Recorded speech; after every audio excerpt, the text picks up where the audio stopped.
Hey, fourth grade. Today I'm going to be going over everything that would go under English language arts. So we're going to be looking at our English assignment, our reading assignment, and our spelling assignment for today. We're going to start with English, and we're going to skip ahead in our book to chapter 13. We'll come back and work on chapter 12 maybe later in the year. But for now, I want to keep it a little more simple for you while you're working at home.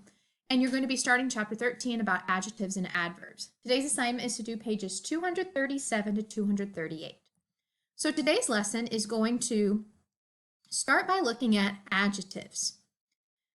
So here we have our introduction.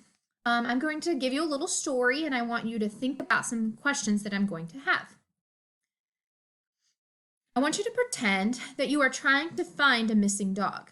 If the dog is found, the owner is going to pay you a $100 reward. The only clue in the newspaper ad placed by the owner says this: missing, one dog. Last seen on Tuesday. Will pay $100 to the person who finds my dog. Would you have difficulty solving this case? All you know is that there's one dog missing, it was last seen on Tuesday, and there's a $100 reward. Well, I would say yes, you're probably going to have some difficulty solving this case because there's not really enough information. There's a lot of dogs out there in the world. You don't know, is it a small dog? Is it a large dog? Where was the dog last seen? All of those things which would help you to solve this case. So as we're looking at adjectives, adjectives are going to help us to describe something. An adjective is a word that describes a noun. Now, if we were at school, I'd be asking you, what is a noun? A noun is a name of a person, place, or thing. A person, place, or thing.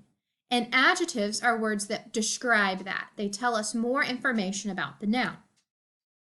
Adjectives can answer the question, what kind or how many?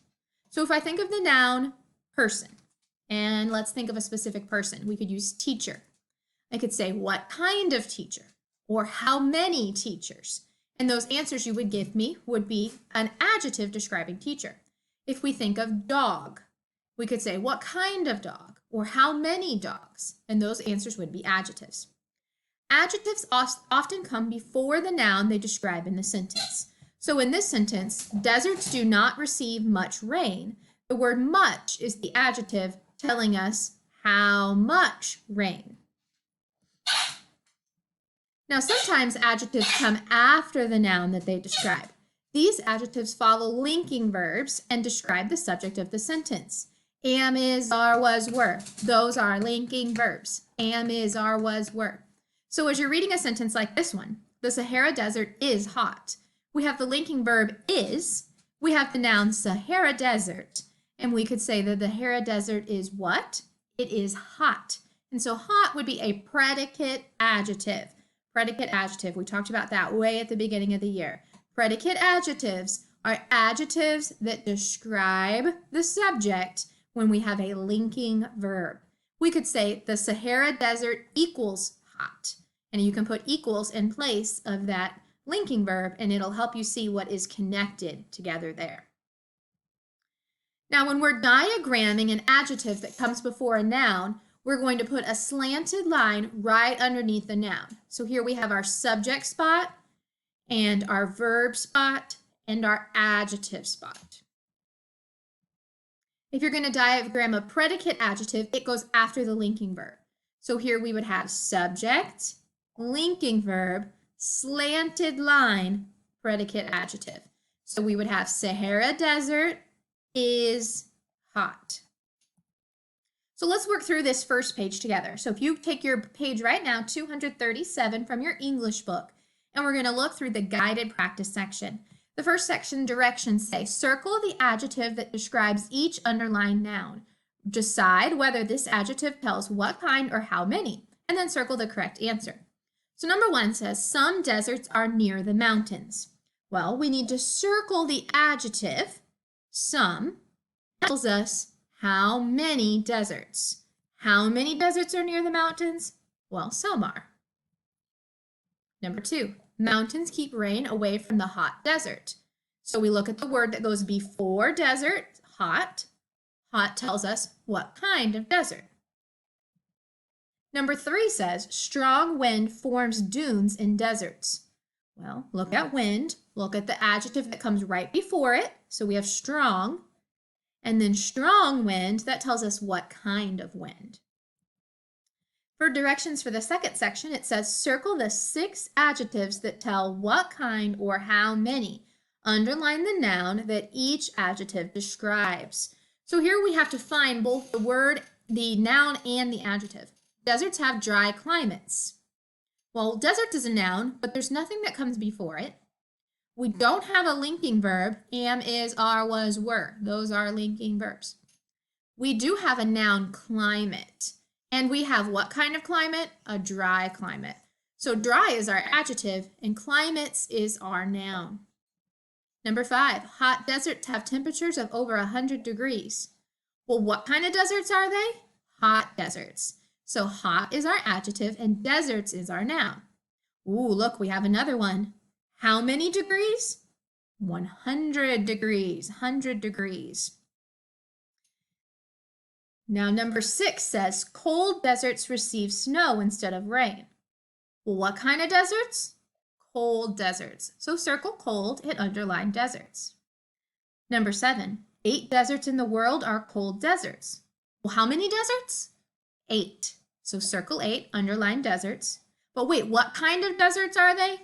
Cold deserts. So circle cold and underline deserts. Then you need to diagram the simple subject, verb, and adjective from sentence number 6 above. So here we've got our diagram. We need to go back to number 6. Cold deserts receive snow instead of rain.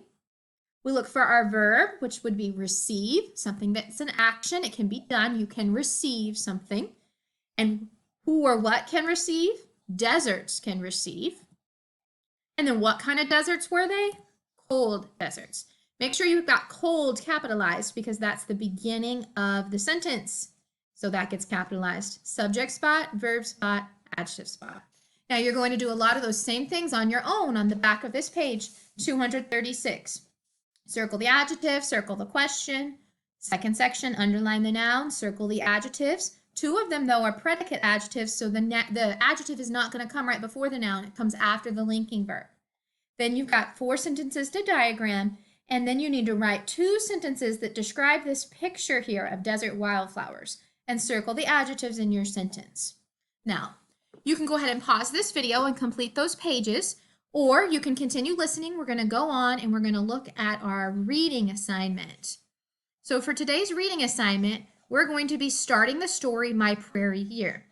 It doesn't matter who is normally your reading teacher. If you normally are in Mr. Whiting's class, you're going to continue just listening to my video. He and I worked together and we moved ahead in our book so that both classes would be on the same story so that you could just watch my videos and keep it simple. So we're going to start this story, My Prairie Year. It's on page 560. And we're going to look at our vocabulary for this story here. We have billow, canvas, envy, hoist, propitiator, and tepid. So here's our sentences. The American flag billowed from the back of the fire truck during the Memorial Day parade. Well, would billowed mean it hung down, it waved, or it fell? It would mean it waved. The canvas tent was so large that it took 4 men to set it up. Well, is canvas strong, coarse cloth, heavy, rough metal, or light, smooth wood? It would be strong, coarse cloth. 3, Sandy envied her best friend who was going on vacation to Hawaii. Envied, she was jealous of. 4, Craig helped his father hoist the canoe out of the lake. He helped him lift it out of the lake.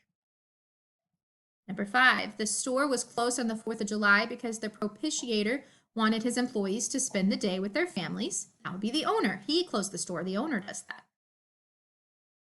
And then number 6, the tepid soup did not taste as good to the children as the steaming soup did. Well, that would be, it's just warm. It would be much better if it was hot. This story is an autobiography. An autobiography is a story of a person's life written by that person. This we could compare to a biography, but biographies are written about you by another person. So if I wrote a biography about you, that would mean it's not an autobiography. If I wrote a story about myself, that would be an autobiography. So if you write it about another person, biography. If you write it about yourself, autobiography. And this story is an autobiography. The big idea that you want to listen for today is that an autobiography shares personal memories of one's own life. So for today's assignment, you're going to read pages 560 to 567. And you're going to be looking to find out what Eleanor and her family did each Monday on the first couple of pages.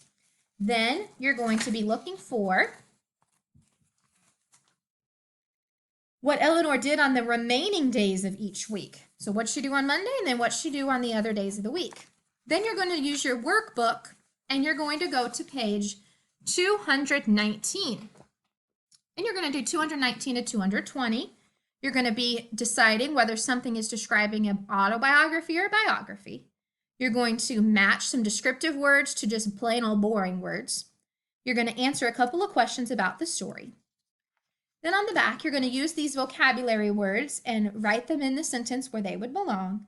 And then you're going to use a Venn diagram at the bottom to compare the stories Dandelion and My Prairie Years. So you may need to go back in your book and look for the story Dandelions to remind yourself what happened in that story. And I think that one was quite a bit earlier in the year. So if you're struggling with that section, Dandelion and My Prairie Year, in Dandelion, they were traveling in covered wagons. And in Dandelions, their home was built of sod made of grass in comparison. So look through and just do your best. Take a guess if you need to. It's not an assessment page, so you just do your very best on it. Then for spelling class today, you are going to be starting list 28. Let me double check to make sure I'm correct about that. I'm doubting myself. Yes, you're starting on list 28 today, and you're going to do page 110. On this page, it's our word sort page. So you need to look at the little box at the top that tells you the all sound, metal, level, ankle, the all sound can be spelled as A-L, E-L, or L-E. And so you're going to sort your spelling words, remember metal through pedal, all the way down, just the spelling words, into the column that they belong in, depending on what their ending is spelled like. Then you're going to use your challenge words down at the bottom, angel and angle, and you're going to write the challenge word in the correct sentence. Angel, angle. Be careful about those because they look very similar. They just have that E and that L switched around. Okay, please, if you're working, let me know if you have any questions. I'm sitting here waiting to hear from you. So if you're struggling with this, let me know, and I'll see you all later.